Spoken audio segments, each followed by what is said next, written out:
Do you want to know what's going round? See what's the talk of the town on Real Talk on the radio today. And welcome to Real Talk Radio 97.5. You're listening to John Rawlings live with my good friend now and current chief, Mr. Nick. How are you doing there, sir? Good, sir. How are you doing? I'm good. So I'm going to give you a second to give a brief intro about who you are, your background, and Yeah, thanks, John. I'm the new division chief of EMS for Northport Fire Rescue. I have 16 years in the fire service. Prior to Northport Fire Rescue, I spent 15 years in Sarasota County as a paramedic, a station officer, lieutenant. I was an EMS operations captain. I came over to Northport in August for a quality assurance, quality improvement position that they created that kind of oversaw EMS and fire operations, some data analytics, some best practices type internal consulting work. And then as of about 3 weeks ago, I accepted the position to replace Chief Gorski as the new division chief EMS for Northport. fantastic. So we kind of went through this with Chief Gorsuch the other day or a couple weeks ago, but the statistics and things that you guys gather and as far as EMS is concerned, why is that so valuable to the citizens? Yeah, so it's a great question. I think if you would ask me when I started the fire service, not that long ago, in the grand scheme of things, compared to some of the other storied careers that some of these men and women have, analytics and data wouldn't have been such a big part of the world we live in, and especially the fire service. It's typically like, I think what most people see, most citizens see, and what we see on the streets is, the phone rings, the tones go off in the station, we go to calls. But the data analytics has become just incredibly important. We track literally everything.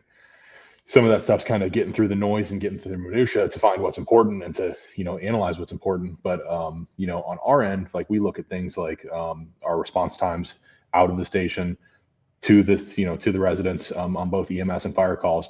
Fire calls are important for their own right. Obviously, things have changed, building construction and the way things catch on fire and, how long people have to kind of survive in those, circumstances. So obviously that's important. On the EMS side, kind of every call is important. Our golden standard is really 6 minutes for getting to your address or, an address when you call for 911 for medical assistance, because things like heart tissue and brain tissue, start to die and start to become sick very, very quickly with lack of oxygen. Those are kind of the first things your body tells you is when, something's wrong with, you're having a stroke, having a heart attack, your blood pressure is low. You start to feel those in certain ways. And those are the things that people call 911 for. And so we strive to keep, under 6 minutes. We average right now about 4.5 minutes is our response time, which is, incredible for the kind of the geographic layout of the city. And so that's like one very important thing. What we look at is call times, but then we look at even illness trends, procedural trends, and we can start to see these things creep up, and we can make targeted outreach programs towards certain areas of communities that may experience higher, fall risk.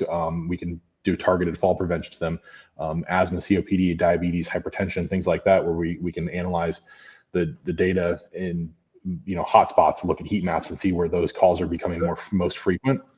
And then we can kind of, have our community risk reduction and our public, our public safety team reach out to those areas with targeted outreach to kind of prevent those. Because, ultimately I would love to be out of business, right? I think all of us would love to be out of business for healthcare and EMS. And so we want to prevent those injuries before they ever happen. We want to be trained to, when that happens, we're ready for you. But ultimately, we don't want those things to happen. We want to prevent them before they ever happen. And prevention has become such an important part of this industry where it wasn't really, 15, 20 years ago for EMS. Where do we fall nationally on our data? So as far as cardiac care and stroke care, we're stellar. So that's really the biggest thing that's kind of traditionally tracked through American Heart and through these like big, backed federal agencies that really track data and want to know what we're doing for cardiac arrest. So cardiac arrest, we track things at a local level or regional. So, Charlotte County, Sarasota County, Manatee County. Then we track it at a state level, and then we track it at a national level. And so, like specifically when it comes to cardiac arrest care, the national average for resuscitation, so getting a pulse back after cardiac arrest, is roughly about 20% in the state and a little bit less in the nation. And as we sat last year, we were at about 40%. And then that includes what they call like a modified Rankin score or an Oosteen score, which what that means is your ability to get out of the hospital and take care of yourself. Obviously, we love any success story, but the success stories that are really incredible are when somebody, survives a cardiac arrest and is able to walk out of the hospital on their own power and live their life as normal. And we sit at about a 25% rate with that number, which is far, far, far above the national average and the state level. And really, we can attribute that to our hands-only CPR classes that the citizens get involved in. There's some statistical data that suggests that when a citizen or a layperson or somebody on scene provides CPR before 911 is called, we increase that survival chance by 40% otherwise. What do you think the difference is going to be for us? Now we have SMH's emergency room on Toledo Blade, and that by far has been a huge add for the community. But can you talk about the value of having not just one, not just two, but three hospitals that will now be located within city limits, compared to just an emergency room or two, because we've got a couple small spots that are open. Can you add your picture of what the future is going to bring when those hospitals open up? Yeah, it is. It's an unbelievable asset. Obviously, I kind of came up in a system where hospitals were more prevalent.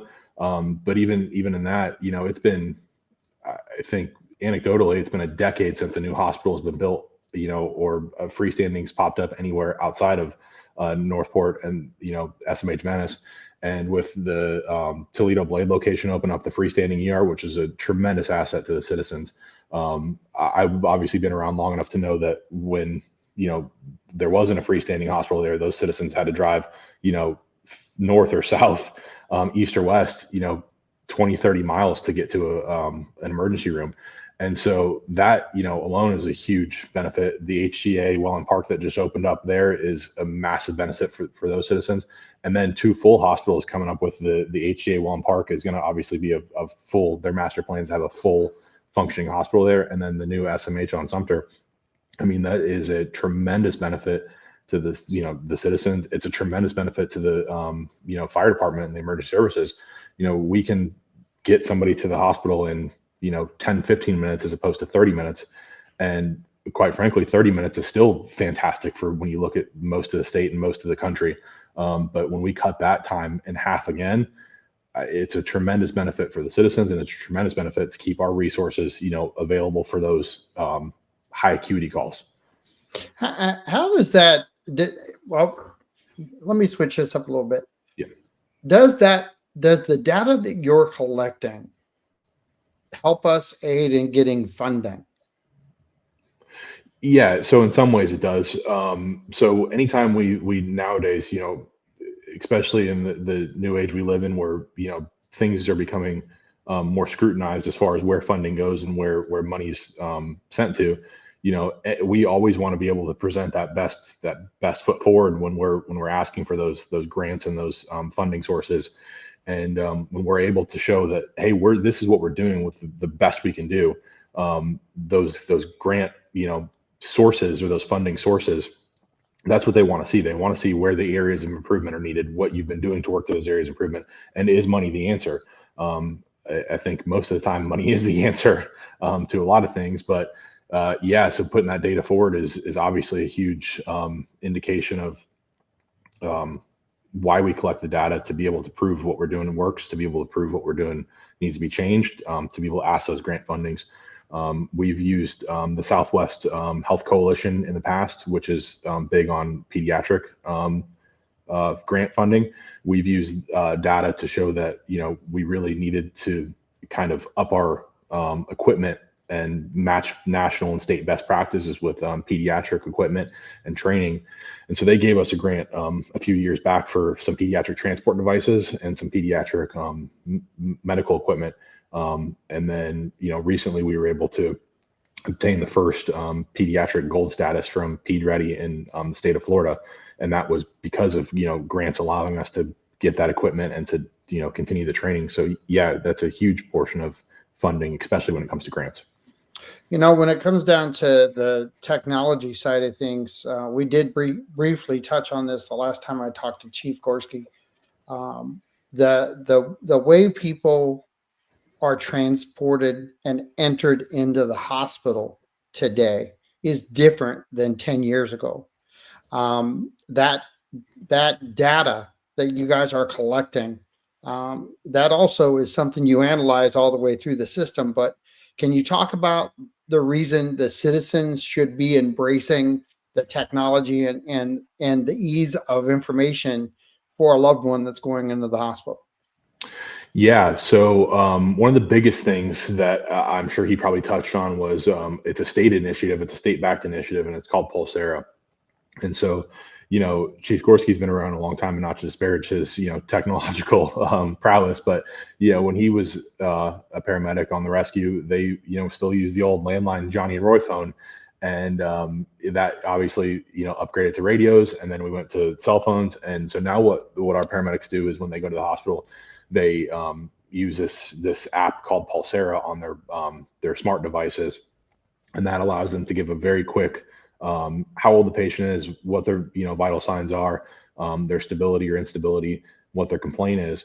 And many times they're given a room assignment before they're ever arrived at the hospital. So they walk right into the hospital, go right into a room, and they're immediately seen by nurse, doctors, registration, and all those things. So I mean, we're cutting intake time from 10, 15 minutes to get a patient in a bed and start that process to almost no time at all now, because they just go straight to the room. And it gives the hospital a really good indication of where they need to triage people, where they need to put people, coming into the hospital with a kind of a more full picture.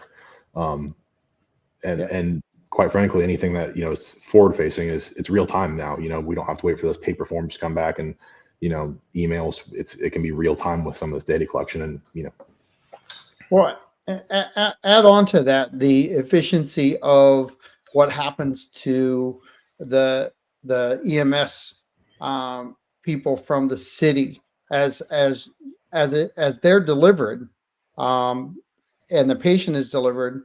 That turn time has to be pretty quick.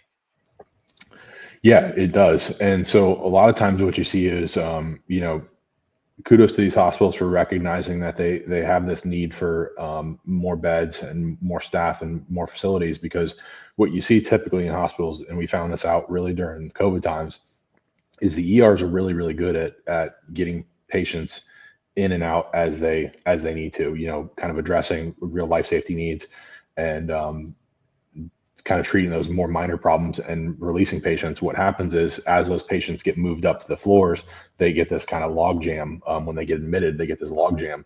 And so, it backs all the way down to our level. And you saw it then when the hospitals were overloaded, that we were, what we call it, holding a wall, air quotes, where we're waiting with the patient, tending to them and, doing our job, making sure that nothing happens to them while we're waiting for them to get a room. Went from, in some cases back then, an hour to now, we're down to minutes. And so, another benefit of those hospitals open up and creating more beds and creating more places for these patients to go. Fantastic. And the efficiencies, are we blocking or not blocking? Are we calculating the time now that it takes to get the ambulance and EMS of hours to the hospital location and then exiting the hospital, so that tracking of time and efficiencies there? Yes, sir. Yeah, and when I say we capture literally every data point, we capture literally every data point, and that's a great question. Is like I said, as far as kind of getting through that minutia and kind of getting through the mud and figuring out what's important. Yeah, we keep a really close eye on averages and really what we're moving to is like 90th percentile time, which is essentially what happens 90% of the time, not what happens most of the time, or not what happens in average time, what happens 90% of the time. And so 90% of the time, our rescues are getting in the hospital, dropping the patient off, cleaning up what they need to clean up, and getting back in service in 15 minutes, which is, may seem like long in some instances, but that's a lot of, information to process, a lot of, cleaning up and getting ready for the next, call in 15 minutes. And it's a really good time. So yeah, we absolutely capture that time. And when those times start to creep up in season, we look at those and we work with the hospitals very closely to mitigate those longer times.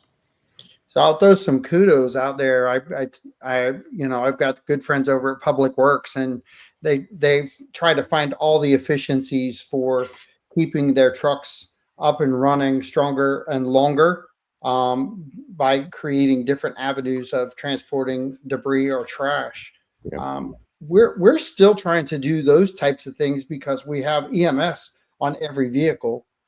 So we're sound there. And I think above standard if you look across even our state, with what we're doing. Do you feel like, as a new guy onto our force, do you feel like you've kind of walked into something that is different than what you've been involved in? Yeah, so I've had this conversation with some colleagues and internally and externally, and I'm so fortunate to come into the environment that I came into because of the work that everybody's done here. It's such a phenomenal, strong foundation, and my experience, the kind of the attitude towards the job here is just, yeah, I mean, above and beyond. There's not a fire station you can walk into in the city of Northport and not find somebody who's just uber passionate and just exceptional at everything they do. And that doesn't come by, natural gifts. They work hard every day. They're always doing something. They're always training. They're always getting educated. They're always bettering themselves. So from my experience, I was very fortunate to walk into a system that was functioning just so top notch. It's really easy to kind of maintain that efficiency and even dig deeper into those little tiny areas that fractions of seconds and minutes where some agencies are still fighting to cut times in half and really start from the top. Fantastic. Any listeners out there that have any comments or questions, please feel free to make a comment. As always, I will share those questions or comments, and we really just want to welcome you. I should have said that earlier in the show. I'm super excited anytime I get to talk to the fire department, the police department. You guys are key to the safety of our communities. We've watched a lot of things over the years, but I watched and this isn't EMS related, but it is fire department related. So I watched a video the other day on fire blocks and the value of that, and it was an outstanding video. I should have shouted over to Chief Task. Yeah. Oh my gosh, I'm going to get in trouble from him now. Chief Task. I'm dating myself way back. But we've got different things we look at there too. Do you guys collect that data too? Yeah, and that's an interesting question. So, the fire service has been around for hundreds of years at this point, and really what started the modern fire prevention and risk reduction was the fires in Chicago in 100 years ago, over 100 years ago, and that really began the fire prevention. And so when you talk about data and you talk about efficiencies and things like that, that's really where all began, was life safety. And you're talking about like fire stops and putting sprinklers in apartment complexes, auto shut doors. If you think of anything, literally anything, the R's on the front of buildings to signify lightweight roof trusses, the occupancy amounts in buildings, the fire drills that happen at schools, the panic doors in nightclubs and restaurants, that all happened because something tragic happened, 20, 50, 100, 200 years ago. And they studied it, looked at it, and made changes to the fire codes um, and updated, the way we do things as kind of a community to be able to prevent things like that happening. And our, Fire Marshal Marietti and his team do just a stellar job going to every business every year. And then our fire department personnel go to those businesses every single year for their own separate safety inspections. And our compliance is unbelievable with, how safe these businesses operate. And our team does a really good job making sure those businesses are safe. So yeah, it's a very good question. It is an EMS. EMS is kind of just now catching up to that level of scrutiny when we look at, these cultural and, health trends. Again, I look at location and, real estate, which I do full time. It's location, location, location. Yeah. And ironically, it's location, location, location with our fire departments too. Yeah. On strategic planning and how things are set up. Those time frames that you analyze, we've got some road conditions coming up and road changes coming up. And I see them out there working on Price Boulevard now a little bit and gearing up for what's coming. There's going to be some strategic planning. And we've gone through some hurricanes, and I talked to Chief Titus about that, and he's going to be on next month. And I'm super excited about, engaging in what you guys are trying to do and adjusting from that. But as far as the strategic planning of the city, how do you like the layout? Because you're again new and in leadership, and I know you had to kind of analyze or got the briefing of how we're laid out. What's your thought there?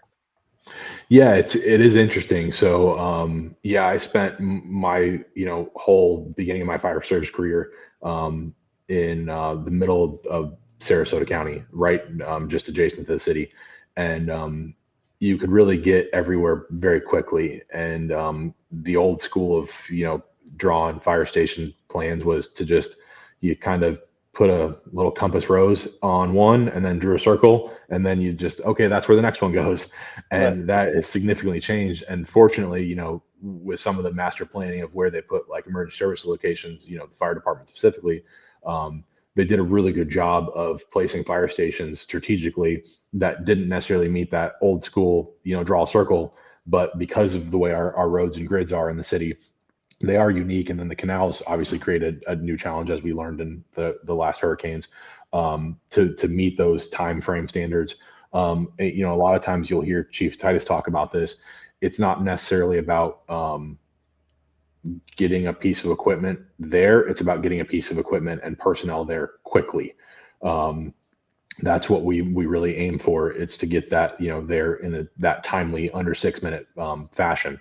So when we look at those station design and station locations, the city is designed uniquely. And it was a stark realization for me how long it takes to get from one fire station to the other, one part of the city from another, because it's staggeringly big here.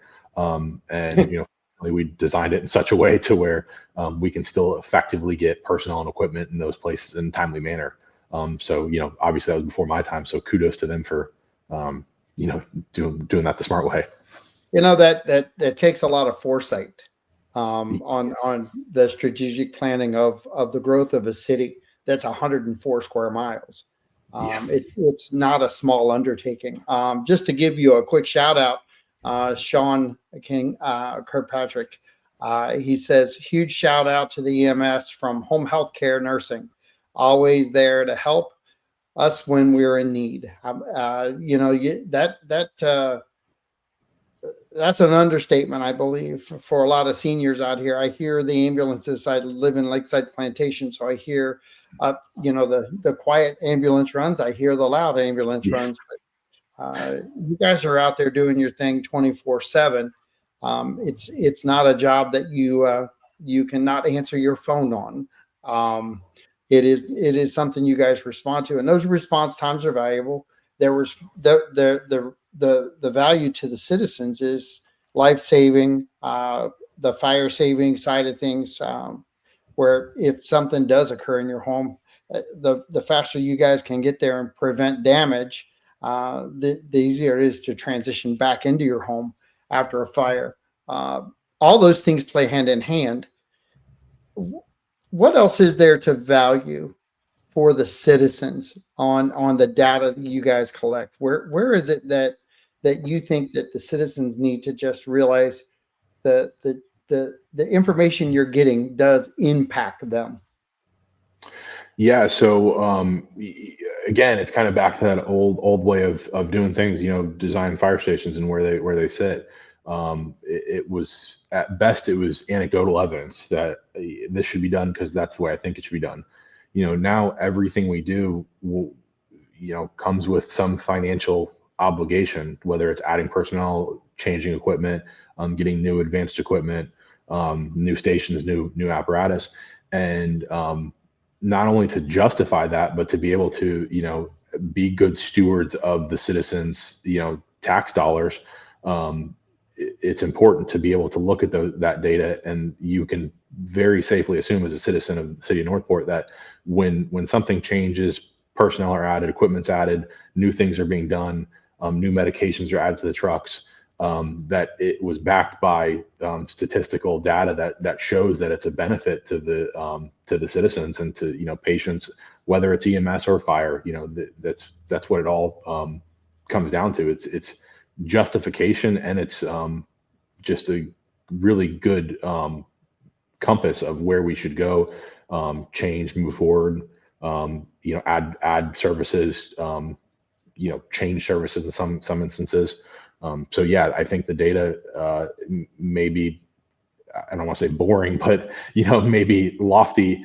But yeah, it really dictates everything we do now. And I think it's a really, kind of beautiful way to show people that when we do things, it all has a reason, and it's not just anecdotal evidence anymore. There's, significant reasons why we do the things we do. Right. And so I'm gonna take it from like Northport into Sarasota County because of your background, but I'm going to take it to the state level. Over your years, when you've collected this data and had to do presentations, how does the state feel about the collection of data that you provide? Where does that factor in so that we the citizens can understand that? Yeah, so there's two areas where we kind of send our data to. So on the fire side, it's a national registry of data. So it's the National Fire Incident Reporting System, and it is a voluntary reporting. Everybody around us does voluntarily report that data to the National Fire Protection Agency, and that helps them specifically with like some consumer related things. So if when you see recalls for vehicles, for a dryer that maybe malfunctioned, for a refrigerator, a lot of those things when it comes to safety is because of the reports that we put in that show that maybe this specific vehicle hasn't had airbags that have gone off in the last 20 of 100 crashes, or this specific brand of dryer has had a fire related incident 20 of the last 100 cases. So that's on the fire side, and that's where we get these regulations, these recalls, these changes. You're seeing lithium batteries are becoming a big hot topic on the fire industry now, where we're learning a lot as a fire service, and we're learning a lot as a nation as far as like where those things are produced, how safely they're produced, the testing they go through, and then how they come to us, and where we buy them from, and which ones are safe and which ones aren't, where to store them, things like that. On the EMS side, the state, our data goes to the state and it goes to the nation. And then from there, depending on the entity that's involved, it gets parsed out. So for example, Narcan is a big reportable drug because of the opiate crisis, which is thankfully not so prevalent right now, but it waxes and wanes just like everything. So that's a big one that gets reported, and they make decisions on where some funding sources go, depending on the areas in which you're using those medications. Injuries specifically to children and to adults is reported at state level, and they make determinations on seatbelts and helmets and various safety devices. And then, as I said, the times. So the state looks at our times as far as how quickly we're getting to patients, how quickly we're getting patients to hospitals, how quickly we're giving certain medications and doing certain treatment procedures for certain calls in time limits. And then if you become an agency that becomes, an air quote problem, that's not doing these things in a timely manner most of the time, or even an average of the time, then you warrant a visit from, state health officials. And that won't happen here because we're on top of that data, and we make very proactive decisions to never even be close to that line. But there is agencies, none around us, thankfully, but there is agencies that get those visits from the state health officials and say, guys, what's going on here? But we obviously are, well ahead of that. That's fantastic. Staying up, you talked about training and staying up on training. That's above what you were talking about there, because that's at the upper echelon of the management side of things, making sure that we're an A-rated fire department, and having that status is huge in the industry. And it's huge for our city and our citizens. I kind of couple you guys together because of the first responder side of things. We've got a great police presence here. We've got a great fire presence here, and that doesn't happen without great leadership within our city too. So that support that's within the city walls. Have you felt that yet as a new person coming in? Have they contacted you yet and kind of welcomed you? Yeah, absolutely. And that is a unique new experience for me. Is that support from the leadership above us is phenomenal. I'll say when I first started in my first position I took, I received welcome cards from city's attorney's office, city manager's office, city clerk's office, and then up to my new promotion, I received those congratulations and welcome, and emails from various city officials and leadership offering assistance and help and guidance in any way that was wanted. And that's a great experience here that I don't think many probably public service or even I'll say just public employees get that kind of support and welcoming. It's there's, I keep touting Northport Pride, Northport Proud.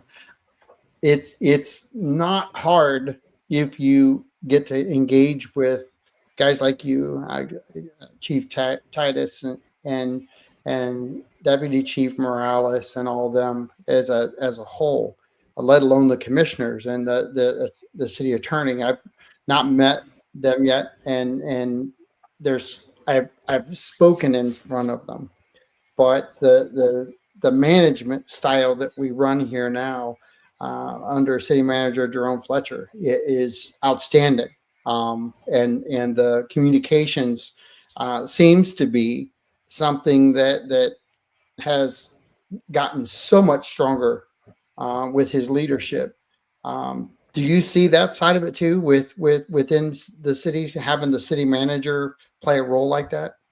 Yeah, absolutely. I'll say something that we learn in the fire service coming up through various leadership positions. We learn a lot of leadership styles and a lot of different historical trends, and one of them that we talk about a lot is servant leadership. And I'm here for the people that I'm tasked to be in charge of, and down the line. And I think that's kind of servant leadership mentality is a top-down mentality all the way from city manager, city attorney, down to the police chief, fire chief. And it's phenomenal. And I think if I can take care of my customers, which is kind of the employees, that they're going to take care of the citizens. And I think if city manager takes care of his employees, they take care of us, and so on down the line. And that servant leadership is breeded at a high level here. And I think it ultimately just gives the best possible product to our citizens. And I think that shows in everything we do. I'm throwing this up there because Sean and I do a Bobcat Blitz on Tuesday nights for the high school, and there is a softball game on Wednesday. Are you planning on showing up at that game? So I won't be able to be there Wednesday, but we actually have a fantastic. I have a fantastic excuse. The EMS division is actually providing a life-saving award. We actually had a patient suffer a cardiac arrest a few months back, and bystanders on scene were able to give that patient CPR. Had an AED on scene, and they were able to get return pulses, and that patient walked out of the hospital the next day.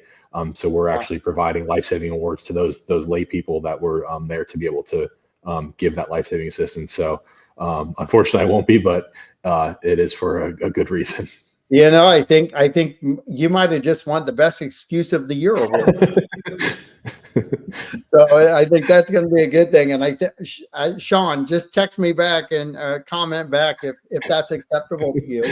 I think that's probably, and he's probably laughing right now and smiling because it's got to be one of the best ones we've ever heard.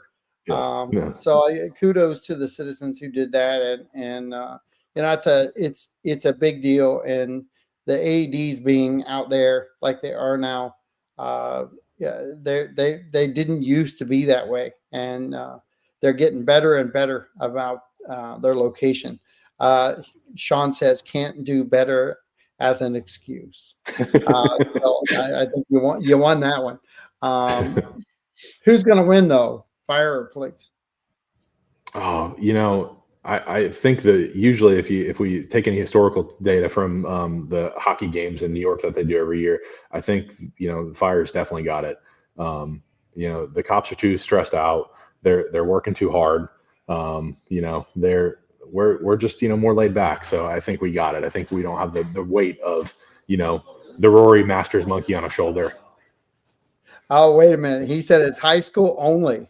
Oh, perfect. So okay, we don't have to worry about it. They're just supporting out there. Yeah, good. We don't have to worry about it then. Yeah, well, you're still winners, right? I love it.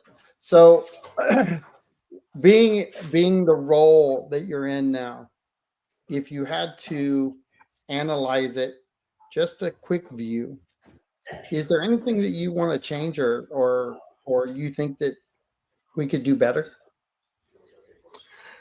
As a community, the engagement here is bar none. It's phenomenal. So what I'd recommend is, when we do these citizens public safety academies, Northport University, when we do these things that we want to, engage with the community and teach them things like stop the bleed and hands only CPR, first aid, our child safety, swim safety courses. Big time. If people keep being engaged like that, it's only going to grow and get better. Like I said in the beginning, the foundation here that I was able to walk into was just, stellar. And there's only room to grow and just keep getting better. There's no problems that need to be fixed. It's just things that we can, keep doing great at things we do great at. Well, and I like how you put that. There aren't problems we have to fix. There's always things that kind of force our hands to improve. AI is one of them. The AI is a whole nother beast that probably more than 50% of the nation has no clue about right now. At the in-depth process that AI is going to bring into even your world, it's going to change a lot of things. And do you see that being a factor or something you're going to have to adjust to as it develops? Yeah, absolutely. We see it already right now, and I think a lot of it's not necessarily going to be a bad thing for us. I think it's going to be really how to harness it and utilize it to save some of that manpower and save some of that brain power to especially kind of parsing through some of these analytical trends and analytical data. We see it right now on the EMS reports. So currently right now, we run 12,000 incidents a year roughly. And we quality assurance check every one of those reports to make sure that they're accurate, that the procedures are done timely, that they're correct, that they're done for the appropriate medical protocol. And what you're seeing now is a lot of these companies are integrating AI into doing a lot of those things for you, where you can set the parameters and save some manpower and save some time when it comes to manually doing that. And that's just one example. We look at AI for a lot of, I think we're going to see it for a lot of these routes and like we talked about, our street grids, how they're set up to kind of most efficiently get to areas that maybe we have a little bit longer response time to than others. Yeah, I think it's here, and I don't think it's going away. It's just a matter of parsing through the shell game of what actually works and what maybe is overpromised and underdelivered. But I think probably harnessing it and learning it's probably the best way moving forward to utilize it to our benefit. So if I gave you 3 personal goals to list in your position now, I would assume that I can mark one of them as the changes with what we just talked about with AI and trying to siphon through all of that. Are there two more goals that you have for yourself that are driving you in this new position? Yeah. Yeah. Overall, I've been doing this job since I was a teenager, literally. So this is my life's work, and I love every day of it. I want to, leave it better than I found it.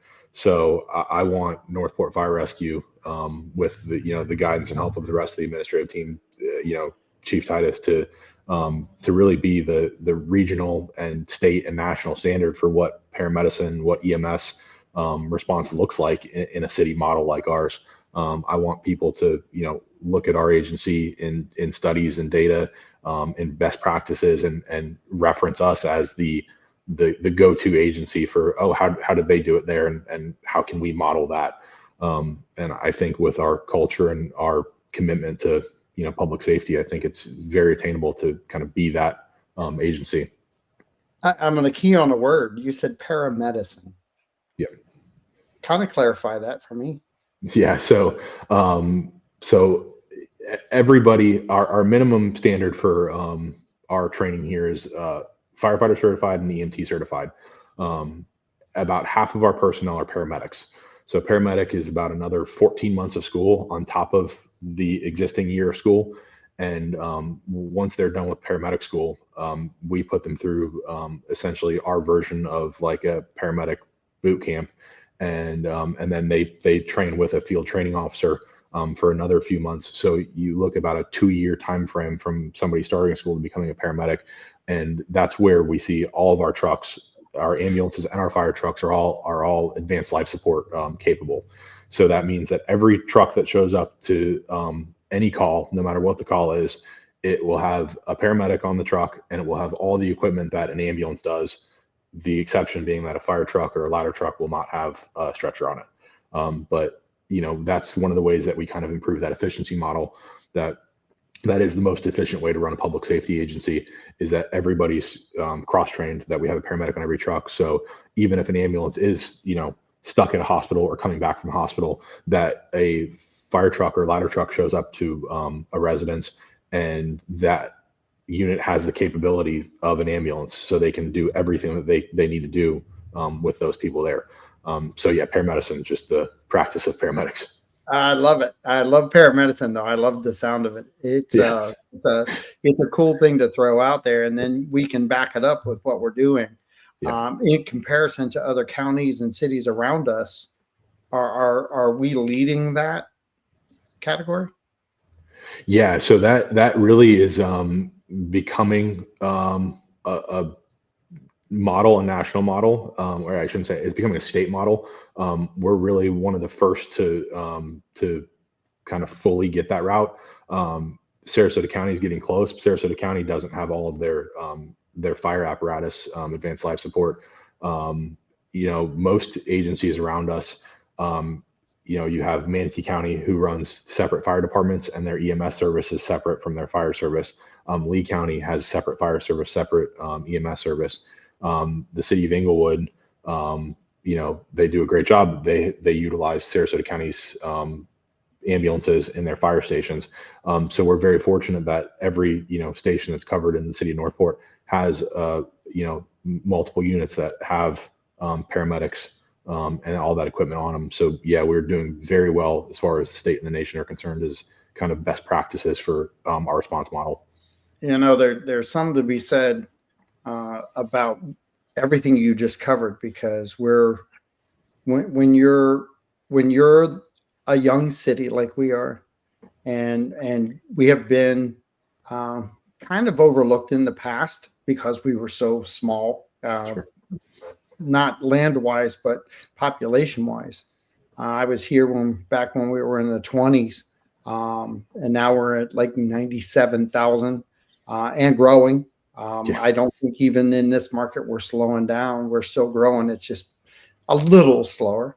But I see us reaching 100,000 probably by midsummer. Yeah. This shouldn't be hard. Uh, with all those things being said, we're not a small city anymore, and the way we've been built, our efficiencies are off the chain in comparison to other locations. And this data you guys are collecting has got to be a huge influence up in the Tallahassee region, and more so even at the federal level, for grants and different things like that. Because when we do ask for something, we actually can prove that we can get it done. Those are factors within that, aren't they? Yeah, absolutely. No, and you said it the best, and I give so much credit to both the police department, the fire department, and public works, for having the forethought to you see it in the past historically is this. I'm a small city, and then the city explodes with population and growth and businesses and homes, and those agencies can't necessarily keep up with it because they weren't prepared. And by all accounts, for many ways, the city was prepared and did a lot of proactive steps to you know keep up with that growth, and looking forward even to still match that future growth. As you put, it is staggering to see the population growth. Our call volume goes up about 7 to 10% every year, and I don't see any way that's slowing down anytime soon. But that's directly correlated to the growth. So Ironically, we're not even shifting the median age like the rest of the cities. We're kind of staying right there in that working class yeah, uh, age bracket, which is kind of cool, because the just the population itself in this, when you say state of Florida, you're thinking 70s and 80s, and I think we're hovering right around that 52 mark. It might be a little higher right now, but I think probably the highest it would be 54, which in the state of Florida is not that much. But when you look at the call volume and you look at what you're going out for, there's still a lot of emergencies that are not senior related. You've got a lot of situations out there that are working class related, correct?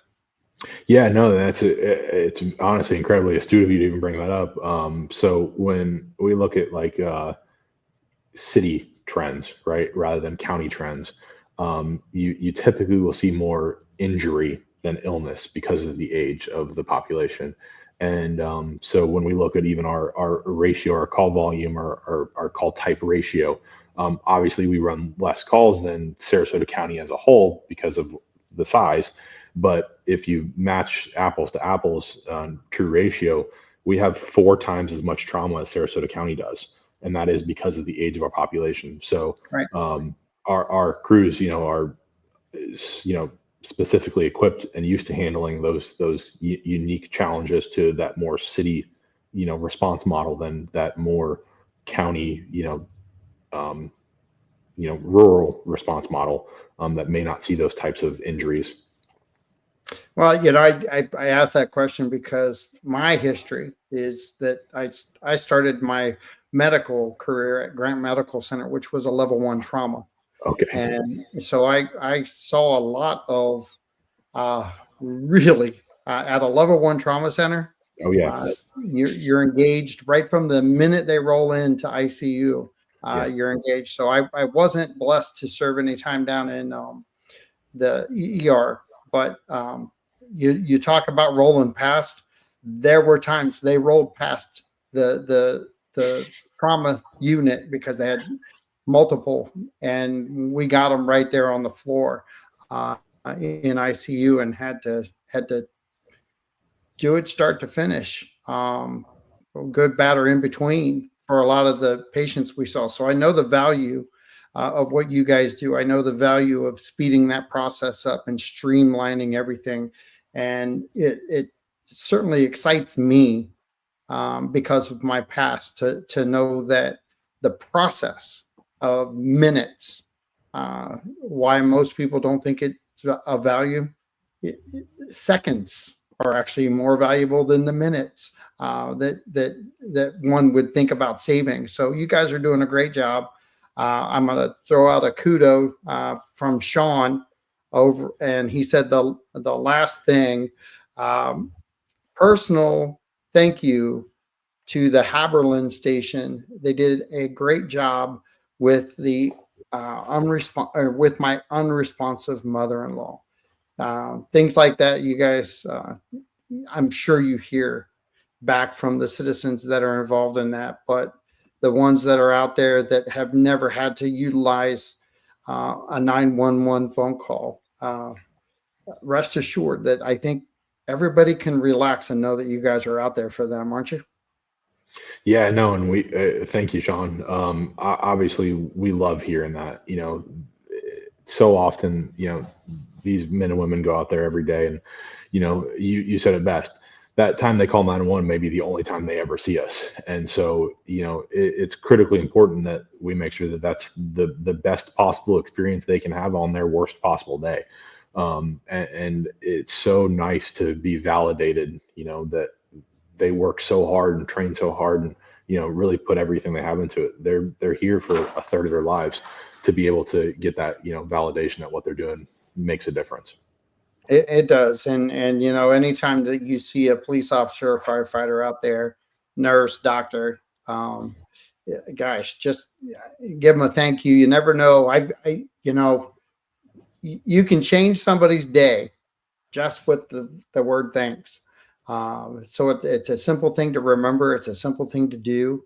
I think we got to start that trend back again. That we can be honest with everybody and just say thank you and give some kudos out. Sean, I appreciate your involvement today. I've got about 3 minutes left. If I could, what is it that you would like to tell the citizens of Northport about your experience at the fire department and what they should look forward to in the future? Yeah, no, I think you said it best. First and foremost, I would say thank you. We do get thanked quite a bit in public and out when we're shopping and doing groceries and things like that, and just kind of being engaged with the citizens. And quite frankly, thank you to the citizens, because they're the ones that give us the opportunity to be able to to work and to have this incredibly fulfilling and rewarding career. So to them, thank you for supporting us, and thank you for the engagement that I've seen more than I've ever seen in my career from the community and from citizens. I think you can look forward to the city continuing to grow, our public service agency continuing to become more advanced, quicker, better at everything we do, backed by the data and the culture that's kind of fostered here. In your time here, what have you done? What have you accomplished in your time here at Northport? What's changed your outcome as a firefighter? Yeah, so nothing in the fire service is a singular accomplishment.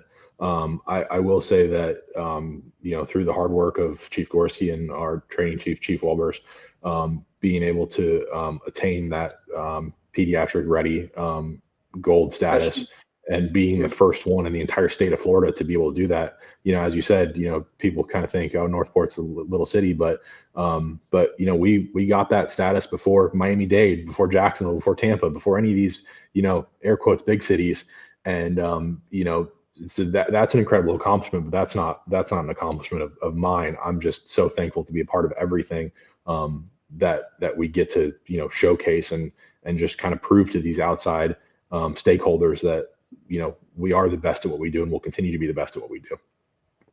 When you're a young city, you've got young people to take care of. And I'm glad we kind of looked at that range that's out there, because that's not your norm in the state of Florida.